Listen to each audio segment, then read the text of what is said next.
नमस्कार मित्रों, successor YouTube में आप सभी का हार्दिक अभिनंदन।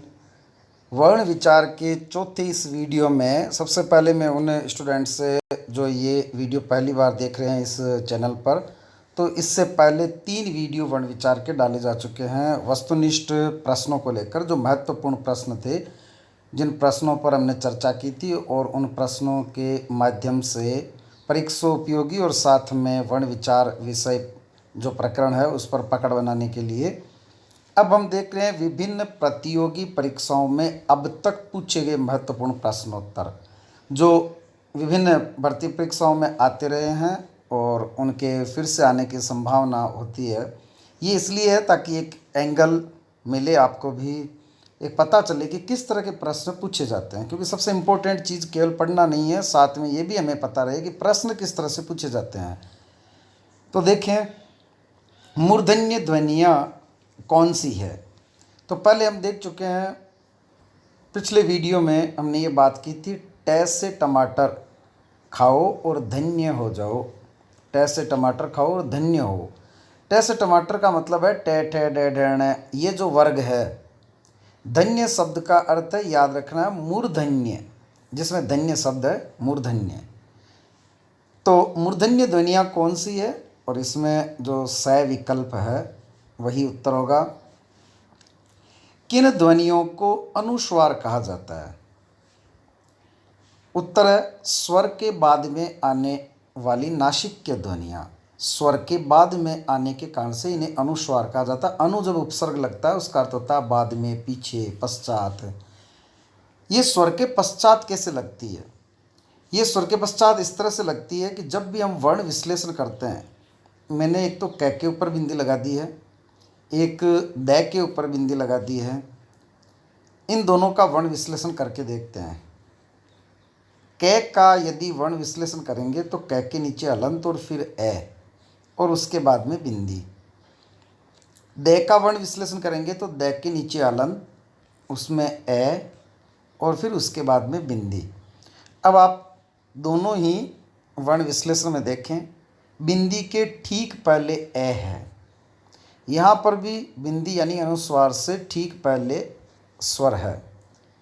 किसी भी शब्द का, किसी भी वर्ण का यदि वर्ण विश्लेषण करेंगे और वहाँ यदि बिंदी का प्रयोग है तो उससे ठीक पहले स्वर निश्चित ही आएगा। यदि आपने स्वर नहीं लिखा है, इसका मतलब आपने वर्ण विश्लेषण गलत कर दिया है। जैसे मान लो अगर शब्द है पंचांग और चा पर बिंदी है और आपको इसका करना है, तो चांग, इसमें यदि आप इस चा का वर्ण विश्लेषण करोगे तो चै प्लस आ प्लस वही अनुस्वार, अनुस्वार से पहले आ गया तो स्वर निश्चित ही आएगा। इसलिए अनुस्वार किन्हें कहा जाता है? स्वर के बाद में आने वाली नासिक्य ध्वनियाँ। प्रश्न नंबर 3, किस क्रमांक में मूर्धन्य व्यंजन है? तो ये तो अभी अपन ने देखा, ये पटवार एग्जाम में आया हुआ क्वेश्चन है। द विकल्प में टे, पटवार एग्जाम 2011 में पूछा गया प्रश्न। इसके बाद में देखते हैं बिहार टेट एग्जाम 2014 में पूछा गया प्रश्न, निम्न में से कौन सा वर्ण स्पर्श संघर्षी है? स्पर्श करना कपटता है। ये पिछले वीडियो में इस पर चर्चा की थी। कै वर्ग, पै वर्ग, टे वर्ग, तै वर्ग, ये स्पर्श हैं। लेकिन जो चै वर्ग बच गया वो स्पर्श तो है लेकिन संघर्ष स्पर्शी है। इसका मतलब ये है कि जब इन वर्गों का उच्चारण करते हैं, पै बोलते हैं तो होठ आपस में मिलेंगे, टे बोलेंगे तो जीवा जो है वो मूर्धा पर स्पर्श करेगी, तै बोलेंगे तो जीवा दांतों पर स्पर्श करेगी, कहीं ना कहीं स्पर्श होता है।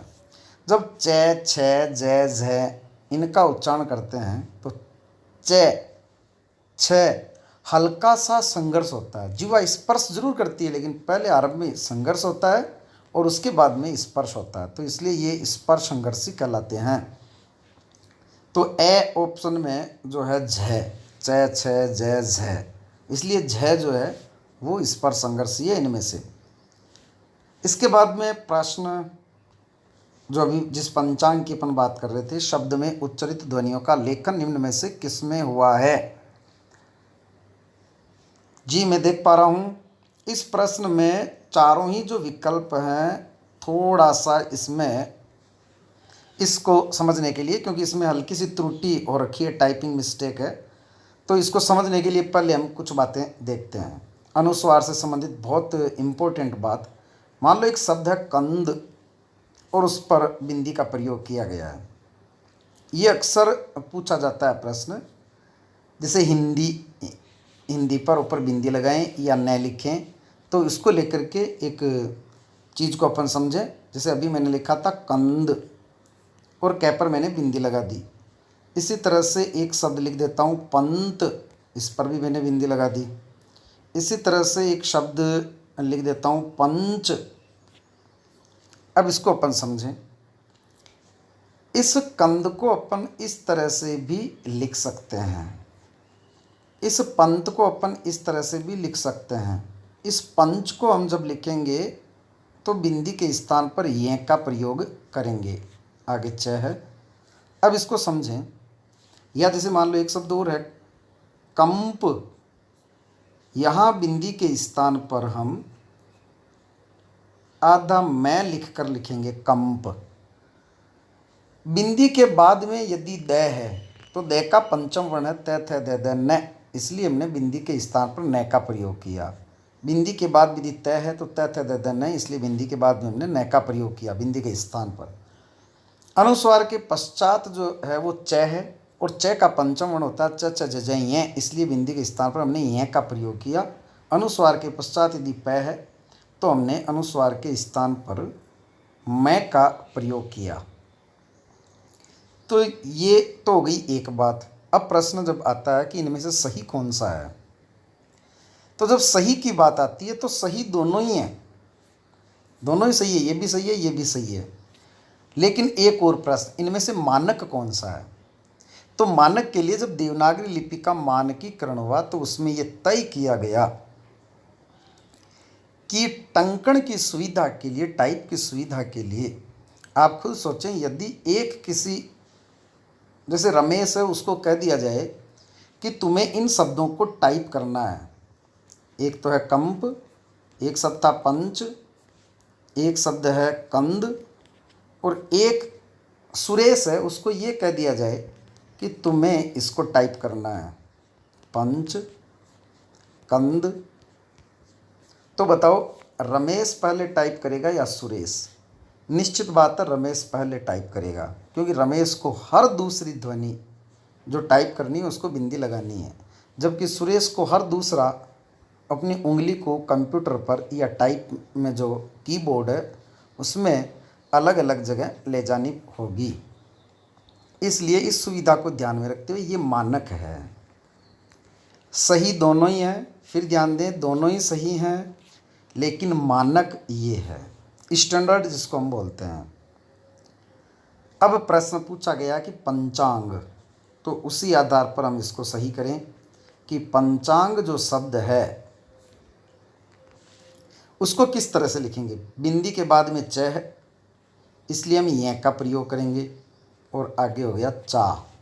फिर यहाँ जो बिंदी है उसके आगे ग है, इसलिए इसका पंचम क ख ग ग ङ, जिसको हम ड बोलते हैं वो ड नहीं है, ड तो ये है जो उत्क्षिप्त है, ये है ङ, जो क का कखरे में जो क का पांचवा वर्ण है उसका उच्चारण होता है ङ, लेकिन उसको सभी हम लोग गलत उच्चरित करते हैं क ख ग ग ड, तो वो क ख ग ग ड नहीं होकर ङ है। तो यहाँ हम ये लिख कर के हलंत लगाएंगे और फिर उसके बाद में ग।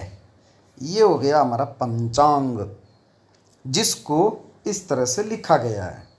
अब अगले ने ये पूछना चाहा है कि ये जो पंचांग है उसकी जगह कौन सी ध्वनियों का प्रयोग हुआ है। तो इन विकल्पों के अनुसार कोई सा भी उत्तर नहीं होगा, लेकिन जो ये स में लिखा हुआ है या किसी को भी देखो मान ले स उत्तरियाँ बताया हुआ है, इसलिए इसी में सुधार कर लेते हैं। इस आधे न के जो प के बाद में आधा न है उसके स्थान पर ये होना चाहिए था पंचांग।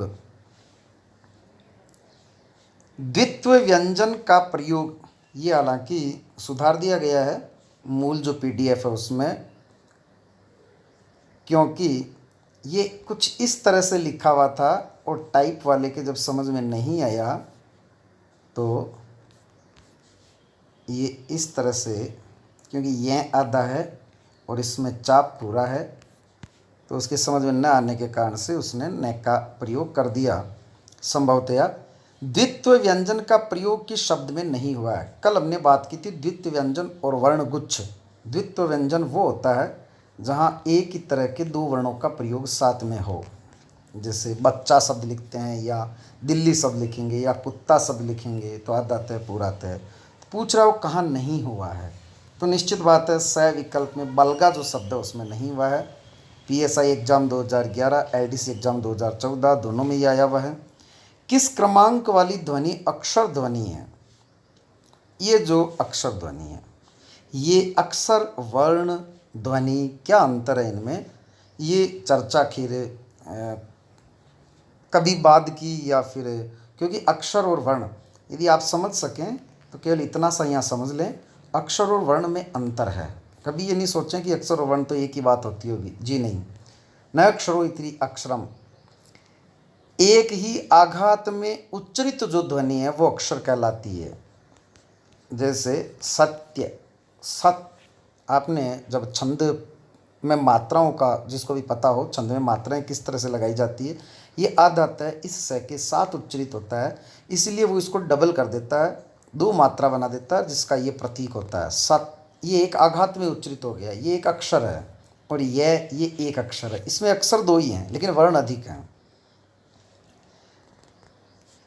स्वर रहित रे का प्रयोग हुआ है, ये महत्वपूर्ण प्रश्नों के साथ पढ़ चुके हैं। रे स्वर रहित अर्थात आधे रे का प्रयोग, ये जो ऊपर लगा हुआ है निर्माण में, ये आधा रे है।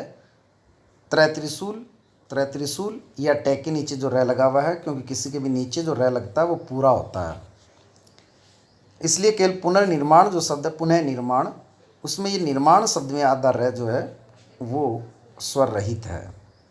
इसके बाद में प्रश्न हम देखेंगे नंबर 9, ओ औ किस प्रकार के वर्ण है? ये भी महत्वपूर्ण प्रश्नों के साथ पढ़ चुके हैं। बिहार ईएसआई एग्जाम में ये आ चुका है 2013 में। कंठोष्ठ्य, ऊ और बड़ा ऊ ये ओष्ठ्य हैं, और इनके नीचे लिखे हुए ओ और औ, केवल कंठ शब्द नीचे जोड़ना है, कंठोष्ठ्य। ट वर्ग का उच्चारण स्थान, ट से टमाटर खाओ और धन्य हो जाओ, मूर्धन्य अर्थात मूर्धा। भाषा की सार्थक लघुत्तम इकाई कौन सी है? इसमें थोड़ा लघुत्तम शब्द देख लें, जहाँ जहाँ ये प्रिंटिंग मिस्टेक जिनको हम सुधार चुके हैं मूल मॉडल पेपर में, लेकिन फिर भी देख लें।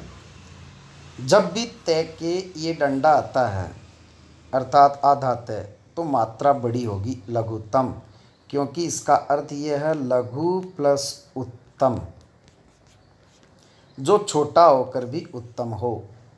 एक शब्द होता है लघुत्तम जिसमें लय घू की मात्रा छोटी, फिर तय और मैं, यहाँ तय के डंडा नहीं होगा। इसका अर्थ है ये संधि नहीं हुई है, केवल तम प्रत्यय लगा है, और जब तम प्रत्यय लगता है तो अंग्रेजी के हिसाब से, इंग्लिश के हिसाब से सुपरलेटिव डिग्री बनती है, और हिंदी में ये विशेषण की ये उत्तमावस्था होती है। इसका अर्थ हो गया सबसे छोटा, सबसे लघु। तो यहाँ शब्द आना चाहिए जिसमें मात्रा तो छोटी हो लेकिन तय के डंडा नहीं हो। तय के डंडा होते ही मात्रा बड़ी करनी पड़ेगी, जिसका अर्थ ही अलग हो जाएगा, जो लघु होकर भी उत्तम हो। तो ध्यान रखें, गुरुजी ने डंडा लगाया तो शिष्य महान बनेगा, शिष्य बड़ा बनेगा। यदि गुरुजी ने डंडा नहीं लगाया तो फिर मात्रा छोटी रहेगी। इस तरह से इन दोनों शब्दों को याद रखें, समझ भी लें और इस तरह से रटा हुआ भी रखें। कई लोग कहते हैं रटने से अधिक समझना महत्वपूर्ण है, तो सबका अलग अलग जीवन दर्शन, सबका अलग अलग शिक्षण दर्शन होता है। मेरा दर्शन ये है कि यदि आपने कुछ भी छोड़ दिया तो वो एक रिक्ति रह जाती है, कमजोरी रह जाती है। बीएड आप लगभग सभी लोग हैं, रटने का अपना महत्व है, समझने का अपना महत्व है। जब हम शिक्षण विधियां पढ़ते हैं उस समय पढ़ते हैं सीखने के जो विशिष्ट उद्देश्य हैं, ज्ञान भी होता है, अवबोध भी होता है। अगर रटने का महत्व नहीं होता तो ज्ञान जो है फिर उसका तो कोई अर्थ ही नहीं है, उस ज्ञान उद्देश्य का। तो ज्ञान का भी अपने आप में महत्व है। पानी के पर्यायवाची नीर, जल, तोय, अम्बु, क्या समझोगे आप? वहाँ रटना ही पड़ेगा।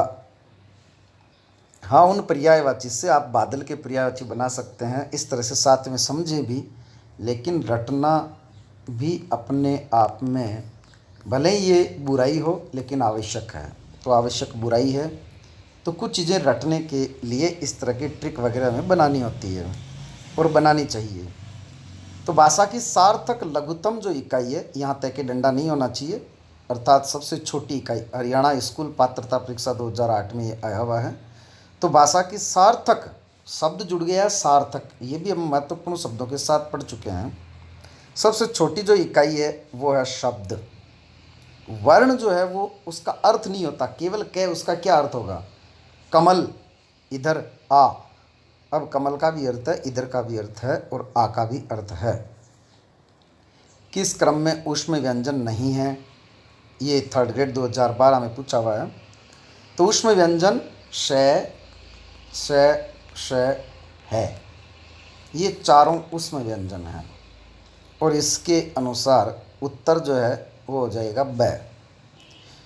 इस तरह के प्रश्न में अवश्य ध्यान रखें। ये जो 12वां प्रश्न है काफ़ी आसान सा प्रश्न है, लेकिन जब परीक्षा हॉल में, क्योंकि एक अलग सी घबराहट होती है वहाँ, उस समय हमारा ब्लड प्रेशर काफ़ी तेज़ हो जाता है। यूँ माने उत्तर क्या है अच्छी तरह से जानते हैं। कई बार होता है कि आते हुए क्वेश्चन, ध्यान रखें, जो क्वेश्चन हमें नहीं आते हैं, इतनी तैयारी करने के बाद में जो हमें नहीं आ रहे हैं वो किसी को ही नहीं आ रहे हैं, वो प्रश्न हमें कभी भी चयन से वंचित नहीं करते हैं। प्रश्न वे चयन से वंचित करते हैं जो हमें आ रहे हैं और गलत हो जाते हैं, क्योंकि जो हमें नहीं आ रहे वो किसी को ही नहीं आ रहे, ऐसा मान के चलना है। यदि इतनी तैयारी कर ली जाए, यदि बिल्कुल भी तैयारी नहीं हो तो एक बात अलग है, लेकिन जब हम अच्छी तैयारी करके जाते हैं और फिर हमने ऐसा प्रश्न हमारे सामने आया जो कभी सुना ही नहीं, तो मान के चलो वो किसी ने भी नहीं सुना है, उससे घबराने की आवश्यकता नहीं है। इस तरह के प्रश्नों से घबराएं। मैं क्या कहना चाह रहा हूँ, ध्यान दें आप। अभी मैंने बताया था कि इसमें उत्तर है कि से है, ये तो है उसमें व्यंजन। अगले ने पूछा उसमें व्यंजन कौन सा नहीं है, तो उसमें व्यंजन ब नहीं है। ब नहीं है तो वहाँ उत्तर में हम क्या भर के आ जाते हैं, ब, और ब में क्या लिखा हुआ है, स, वो तो है। ये लो जी, ये वो आता हुआ क्वेश्चन गलत हो गया। इस तरह की बात को अवश्य ध्यान में रखें कि किस क्रम में उसमें व्यंजन नहीं है। प्रश्न में हमेशा जो उत्तर होता है वो तो बाद की बात है, पहले कि ये नहीं है, ये भी नहीं है, ये भी नहीं है, इस तरह से किया जाना चाहिए। उससे हमारे गलत होने की जो प्रायिकता है वो काफ़ी कम हो जाती है। प्रश्न को अटेंड करना, पेपर को अटेंड करना, ये बहुत इम्पोर्टेंट होता है। आगे चलें। किस क्रम में पार्श्विक व्यंजन है? तो किस क्रम में पार्श्विक व्यंजन नहीं है, माफ़ कीजिएगा, पार्श्विक व्यंजन है तो ल है, क्योंकि हमने पढ़ा था लप्पा, ल जो है वो पार्श्विक है। किस क्रम में अल्प प्राण ध्वनि है? प्राणत्व प्रदान करता है हकार। हिंदी में है और इंग्लिश में एच जिसमें आता है वो महाप्राण ध्वनि है। जैसे फै, तो फै की मीनिंग होती है PH, एच आ गया उसमें। या ध की होती है DH, एच आ गया उसमें। तो ये भी महाप्राण है, ये भी महाप्राण है। अल्प प्राण होते हैं जितने भी जो क कह रहे हैं, प्रत्येक वर्ग में जो 5-5 वर्ण या 5-5 ध्वनियाँ होती है, उनमें से पहला अल्प प्राण है, तीसरा अल्प प्राण है और पांचवा अल्प प्राण है। 1, 3, 5 यह लव्य अल्प प्राण है, क्योंकि सभी स्वर अल्प प्राण होते हैं और यह लव्य स्वरों से बने हैं। ई से यह बनता है, री से रे बनता है, लृ जो संस्कृत में स्वर होता है उससे लय बना है, उ से वह बना है। इसीलिए हम इस यह सर्वनाम के स्थान पर इसको काम में लेते हैं और वह सर्वनाम के स्थान पर उसको काम में लेते हैं। वह और उ, ई और यह, इनका आपस में संबंध इसीलिए है। तो देखते हैं, 1, 3, 5 अल्प प्राण है और 11 लव अल्प प्राण है। तो किस क्रम में अल्पप्राण ध्वनियाँ हैं? स ऑप्शन में कै पहला वर्ण है और यरलव अल्पप्राण है। तो ये जो है अल्पप्राण है, से सभी महाप्राण हैं। कै वर्ण उच्चारण की दृष्टि से क्या है? ये एनवीएस केवीएस टीचर एग्जाम 2003 में ये प्रश्न आया हुआ है। कै, ये भी हमने पहले वीडियो में ये देखा था कि कैसे कंठ्य, इनका उच्चारण स्थान कंठ्य है, मूलतः ये कंठ है क ख ग, लेकिन अब हम इस तरह से बोलने लगे कै ख ग, इसलिए ये जो कंठ ध्वनियाँ हैं इसलिए इनको कोमल तालव्य ध्वनियाँ भी कहा जाता है। कम तालु, कोमल तालव्य का अर्थ है जो पूरी तरह से तालव्य न हो, क्योंकि कंठ से इनका उच्चारण स्थान ऊपर से हम बोलने लग गए, तालु की ओर चला गया, लेकिन फिर भी ये मूलतः कंठ से उच्चरित होती है, इसलिए कोमल तालव्य इनको कहा जाता है। निम्न में से कौन सा वर्ण घोष है? कौन सा जो वर्ण है वो घोष है? अघोष और सघोष पढ़ते समय हमने पढ़ा था 1 2 तीनों स, 1 2 तीनों स। 1 2 का मतलब ये है जो 5 वर्ण होते हैं उनमें से 1 2 क ख च छ ट ठ त त प फ 10 तो ये, और तीनों शस्य 1 2 तीनों श, 1 2 तीनों श, ये अघोष है, से सभी सघोष है। तो अब देखें पै जो है वो पहला है, टे पहला है, और थ जो है वो दूसरा है। तो 1 2 ये तो अल्पप्राण है, माफ़ कीजिएगा अघोष है, और बाकी सघोष है। तो द जो है थ द, ये तीसरा वर्ण है, इसलिए ये सघोष है। हिंदी वर्णमाला में स्वरों की संख्या है, तो हिंदी वर्णमाला में स्वर 11 है। लिखित वर्ण संकेतों की सहायता से भाव या विचार की अभिव्यक्ति को क्या कहते हैं? लिखित वर्ण संकेत, लिखित का मतलब है हमने, मानव ने ये मिलकर तय किया कि ये कै है, इसको हमें मैं बोलना है, या फिर जो लय हम बोलते हैं उसको इस तरह से उसका प्रतीक सिंबल बनाना है। हम कमल को इस तरह से भी लिख सकते थे। यदि हम तय कर लेते, ये सही सब हम मिलकर के मानव समाज ये तय कर लेता कि त्रिभुज जो है वो लय बोला जाएगा, इस तरह के प्रतीक को मैं बोला जाएगा, इस तरह के प्रतीक को कै बोला जाएगा, तो हम ये लिखते ही समझ जाते कि ये कमल को बुलाना चाह रहा है। लेकिन हमने ये मिलकर तय किया, इसे ही लिपि कहा जाता है। तो वर्ण जो संकेत जो लिखित होते हैं उन्हें लिपि कहा जाता है। तो इसके हिसाब से ए उत्तर होगा। हिंदी वर्णमाला में ऊष्म व्यंजन कौन से हैं? ये ऊष्म व्यंजन है, अभी पहले बात कर चुके हैं, यूपीएससी और जनरल हिंदी एग्जाम 2012 में आ चुका है। क्षय वर्ण किसके योग से बना है? कै और क्षय, सभी जानते हैं ये। अब इसको हम इस तरह से भी लिख सकते हैं, और जैसा इस विकल्प में दिया हुआ वैसे भी लिख सकते हैं। कै और स के नीचे अलंत होना चाहिए और आगे ए। यदि ए को नहीं लिखना चाहें तो फिर स के नीचे अलंत नहीं होना चाहिए, कै तो आधा ही रहेगा, फिर स पूरा होना चाहिए, जैसा कि इस विकल्प में दिया हुआ है। निम्न में से कौन सा वर्ण उच्चारण की दृष्टि से दंत्य नहीं है? तो दंत्य कौन कौन से हैं? यदि तय से ताकत आ जाती है तो किसी के भी दांत तोड़ सकते हैं। तो एक तो तै थ द ध न, ये दंत्य है। तो तय है, न है, द है, ट जो है वो मूर्धन्य है। वर्ण किसे कहते हैं? ध्वनि को वर्ण कहते हैं। लेकिन इतना ही है कि भाषा की लघुत्तम लिखित जो ध्वनि होती है उसे वर्ण कहा जाता है। अनुनासिक का संबंध होता है, प्रश्न संख्या 23 जो बिहार पीएसआई एग्जाम 2008 में आया हुआ है। अनुनासिक, कल हमने बात की थी कि ये किसी का मुंह है, मान लो मैं एक बिल्ली बना रहा हूँ, ये मैंने उसकी आँखें बना दी, ये मैंने बनाया नाक, और ये बना दिया मुंह, ये हो गई बिल्ली। अब बिल्ली तो ये कहाँ है? ये तो केवल बिल्ली का आभास करवाने वाली कुछ लाइनें हैं, लेकिन इन लाइनों में ये और ये नाक और मुंह है। तो अब आप बताएं, ये जो चंद्र बिंदु है ये किससे उच्चरित होती है? तभी तो ये इसका प्रतीक या इसका सिंबल इस तरह से बना है। तो ये तो है नाक और ये है मुंह। तो नाक और मुंह दोनों से उच्चरित होती है, और केवल बिंदी लगा करके कोई पूछ ले तो वो केवल नाक से उच्चरित होती है। इस तरह से अनुस्वार केवल नाक से उच्चरित होता है, अनुनासिक नाक और मुंह दोनों से। अनुनासिक व्यंजन कौन से होते हैं? अनुनासिक जो नाक और मुंह दोनों से उच्चरित होते हैं, वर्ग के पंचमाक्षर जो पांचवा अक्षर है, जैसे ng, च छ ज ज ञ, ट ठ ड ढ ण, त थ द ध न, प फ ब भ म, ये पंचमाक्षर नाक और मुंह दोनों से उच्चरित होते हैं, इसीलिए इनको अनुनासिक कहा जाता है। जब हम बोलते हैं मैं, तो मुंह और नाक दोनों से श्वास वायु का निष्क्रमण होता है, इसलिए ये अनुनासिक कहे जाएंगे। इनमें से कौन सा कथन सही नहीं है?